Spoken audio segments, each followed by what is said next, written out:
दोस्तों, आज की जो विक्रम बेताल की कहानी है, सबसे अधिक कोमल कौन?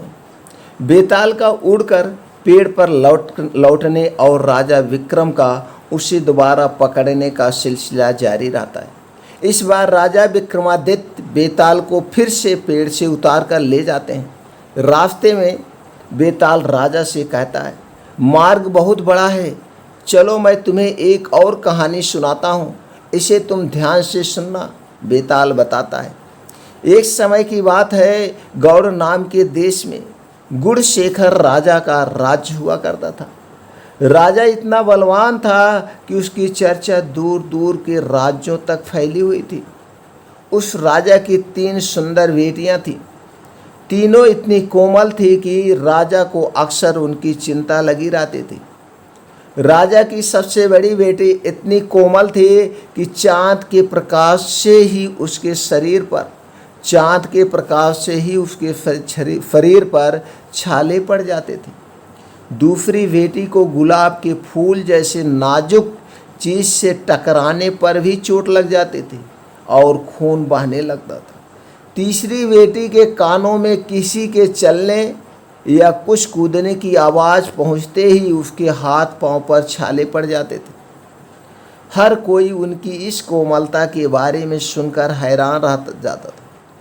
कई राजकुमार उनसे शादी भी करना चाहते थे, लेकिन उनकी कोमलता के बारे में जानकर पीछे हट जाते थे। राजा को उनकी शादी की चिंता सताने लगी।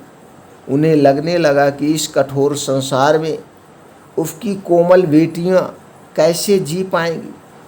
तब राजा ने फैसला लिया कि वो सबसे पहली बेटी को हर दम छाँव में ही रखेंगे, ताकि किसी तरह की रोशनी की वजह से उसके शरीर पर छाले ना पड़े। राजा ने दूसरी बेटी को हल्के कपड़ों और गहनों के साथ ऐसी जगह रखने का फैसला किया जहां कोई भी चीज़ उससे न टकराए। राजा ने तीसरी बेटी को ऐसी जगह रखा जहां किसी की भी आवाज़ न पहुंच पाए।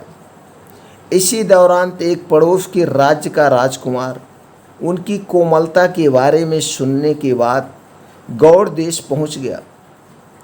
उसने सबसे पहली राजकुमारी के चेहरे को गुलाब के फूल का स्पर्श कराया, जिससे राजकुमारी के चेहरे पर घाव के निशान बन गए। राजकुमार हैरान रह गया। इसके बाद उसने दूसरी राजकुमारी को चांदनी रात में बाहर जाने को कहा, लेकिन जब राजकुमारी ने मना कर दिया तो वह उसे खिड़की के पास ले गया जहां चांद की रोशनी पड़ रही थी। चांद की रोशनी राजकुमारी पर पड़ते ही उसके शरीर पर छाले पड़ गए। अगले दिन राजकुमार ने सभी लोगों से मसाला कूटने के लिए कहा, जिसकी आवाज़ सुनकर सबसे छोटी राजकुमारी बेहोश हो गई। इतनी कहानी सुनाकर बेताल एकदम चुप हो गया और राजा विक्रम से पूछा, महाराज, ये बताइए कि इन तीनों राजकुमारियों में से सबसे अधिक सुकुमारी व कोमल कौन सी है, और राजकुमार कौन सी राजकुमारी से शादी करेगा? सवाल सुनने के बाद भी राजा विक्रमादित्य ने कोई जवाब नहीं दिया। गुस्से में बेताल ने कहा, राजन, जवाब पता होने पर भी आप उत्तर नहीं देंगे तो मैं अपने तेज से आपका सिर धड़ से अलग कर दूंगा। इतना सुनने के बाद कुछ देर बाद राजा बोले, तीसरी राजकुमारी सबसे अधिक सुकुमारी है, क्योंकि बिना कुछ किए ही उसके हाथ पैर पर छाले पड़ जाते हैं और वह बेहोश हो रही थी। वो सिर्फ तन से नहीं, मन से भी कोमल है। इसी वजह से राजकुमार सबसे छोटी राजकुमारी से शादी करेगा। जवाब मिलते ही बेताल राजा विक्रम की पीठ से उड़कर फिर से पेड़ पर जाकर लटक जाता है और राजा उसके पीछे पीछे जंगल की ओर भागते हैं। अब दूसरी कहानी सुनाता। कई असफलताओं के बाद राजा विक्रमादित्य ने एक बार फिर से बेताल को योगी के पास ले जाने की कोशिश में अपनी पीठ पर पकड़कर लादा और चल पड़े। रास्ता काटने के लिए बेताल ने फिर से राजा को एक नई कहानी शुरू की। अब की कहानी थी दीवान की मृत्यु। बहुत पुरानी बात है। यशकेतु नाम के राजा पुण्यपुर नामक राज्य में राज करते थे, पुण्यपुर राज्य में राज करते थे। उनका फत्तमणि नाम का एक दीवान था। सत्यमणि बड़ा ही समझदार और चतुर मंत्री था। वह राजा का सारा राजपाट संभालता था और बिलासी राजा मंत्री पर सारा भार डालकर भोग में हमेशा पड़ा रहता था। राजा के भोग विलासिता में होते अधिक खर्च की वजह से राजा कोष का धन कम होने लगा। प्रजा भी राजा से नाराज रहने लगी। जब मंत्री को इस बारे में पता चला कि सब राजा की निंदा कर रहे हैं तो उसे बड़ा दुख हुआ। फिर जब उसने देखा कि राजा के साथ साथ उसकी भी निंदा हो रही है तो उसे बहुत बुरा लगा। सत्यमणि ने अपने आप को शांत करने के लिए तीर्थ यात्रा पर जाने के बारे में सोचा। इस बारे में उसने राजा से बात की और आज्ञा लेकर वह तीर्थ यात्रा पर निकल गया। सत्यमणि चलते चलते एक समुद्री तट पर पहुंचा। पूरा दिन बीत गया और रात हो चुकी थी। उसने सोचा कि आज रात यहीं रुककर आराम कर लेता हूँ। यह सोचकर वह एक पेड़ के नीचे सो गया। आधी रात को जब उसकी नींद खुली तो उसने देखा कि समुद्र से एक जगमगाता वृक्ष निकल रहा है। उस पर तरह तरह के हीरे जवाहरात लगे हुए थे। उस वृक्ष पर बीड़ा बजाती एक सुंदर सी कन्या बैठी थी। इस नज़ारे को देख सत्यमणि को अपनी आंखों पर विश्वास नहीं हो रहा था। देखते अचानक वह पेड़ और उस पर बैठी कन्या गायब हो गई। इस सब के बाद वह हक्का बक्का रह गया और उसने पैर अपने नगर की ओर लौटा लिया। चल पड़ा अपने नगर की तरफ। जब वह राज पहुंचा तो उसने देखा कि उसकी अनुपस्थिति की वजह से राजा के सारे लोग छूट गए हैं। उसने राजा को पूरा किस्सा सुनाया। दीवान की यह बात सुनकर राजा के मन में उस कन्या को पाने की लालसा पैदा हो गई। उसने सारा राज्य दीवान के भरोसे छोड़ दिया और खुद साधु का भेष बनाकर उस समुद्री तट पर जा पहुंचा।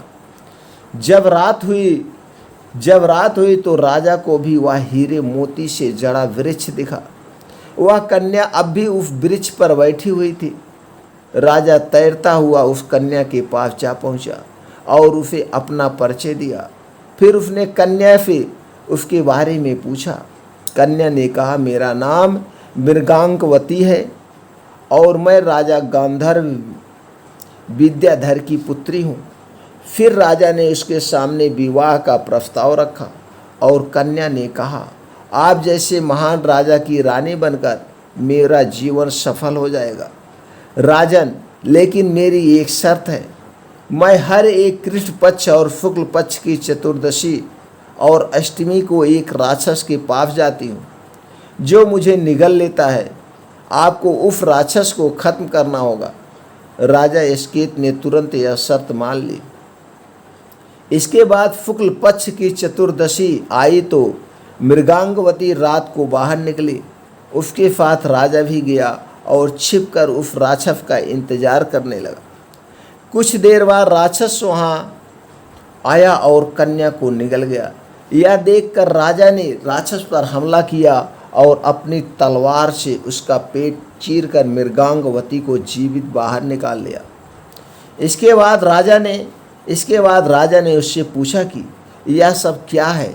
इस पर मृगांगवती ने उत्तर दिया कि मैं हर अष्टमी और चतुर्दशी के दिन यहाँ शिव पूजा करने आती हूँ और जब तक मैं घर नहीं लौटती मेरे पिता मेरे बिना कभी भोजन नहीं करते। एक बार मुझे घर पहुँचने में देर हो गई और पिताजी को अधिक देर तक भूखा रहना पड़ा। जब मैं घर लौटी तो वह बहुत गुस्सा थे और उन्होंने मुझे श्राप दिया कि जब भी मैं चतुर्दशी के दिन पूजा करने जाएगी तो एक राक्षस मुझे निगल लेगा, फिर मैं उसका पेट चीरकर बाहर निकल आया करूँगी। जब मैंने उनसे श्राप से मुक्त करने की विनती की तो उन्होंने कहा कि जब पुण्यपुर के राजा मुझसे विवाह करने के लिए उस राक्षस का वध करेंगे तो मैं श्राप मुक्त हो जाऊंगी। कन्या के श्राप मुक्त होने के बाद राजा उसे अपने साथ अपने राज्य ले आए और धूमधाम से उसके साथ शादी की। इसके बाद राजा ने दीवान को सारी कहानी सुनाई और यह सब सुनकर दीवान की मृत्यु हो गई। यह सब सुनकर दीवान की मृत्यु हो गई। इतना कहकर बेताल ने राजा विक्रम से पूछा, हे राजन, अब तुम यह बताओ कि यह सब सुनकर दीवान की मृत्यु क्यों हुई थी। विक्रम ने कहा, दीवान की मृत्यु इसलिए हुई क्योंकि उसने सोचा कि राजा फिर स्त्री के लोभ में पड़ गया और उसके भोग विलास के कारण राज्य की दशा फिर से खराब हो जाएगी। उस कन्या के बारे में राजा को न बताना ही बेहतर था। राजा विक्रम ने जैसे ही उत्तर दिया, बेताल फिर से पेड़ की ओर उड़ चला और जाकर उस पर उल्टा लटक गया। वहीं राजा विक्रमादित्य एक बार फिर बेताल को पकड़ने उसके पीछे दौड़ पड़े। क्या दोस्तों, फिर राजा विक्रमादित्य बेताल को पकड़ पाएंगे? अगर बेताल को पकड़ पाते हैं तो इस बार बेताल कौन सी कहानी सुनाएगा और उस कहानी से हमें क्या ज्ञान मिलेगा, हम अगले भाग में सुनते हैं। तब तक के लिए दोस्तों एक बार फिर प्रेम से बोल दीजिए, जय श्री राम, राधे राधे।